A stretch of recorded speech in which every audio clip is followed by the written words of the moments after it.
Jambo la muhimu zaidi, Mheshimiwa Makali, ni kwamba tukitoa ahadi kama viongozi tuweze kutekeleza hizo ahadi. Hapa Bungoma kuna a lot of tension saizi, watu wanashangaa hii kiwanda yetu ya Nzoia itauzwa ama itaenda namna gani.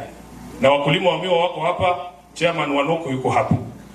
Wao wanasema just consult them. Let us consult the public so that wakiwa wana make hiyo decision ikuwe decision ambayo wananchi wanakubaliana nayo. Na Mheshimiwa William Ruto wakati ana campaign hakusema atauza Nzoia. Aliahidi kwamba ataleta mashini mpya.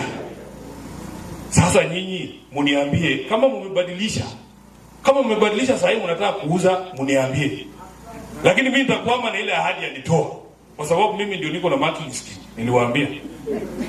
Mimi nakwama na ahadi alitoa kwamba ataleta mashini mpya. So tunaendelea kumkumbusha asiuze mashini yetu, asiuze shamba yetu. Sisi tunataka mashini mpya. Siku ile mtageuka, mtaniambia, si ndio? Haya,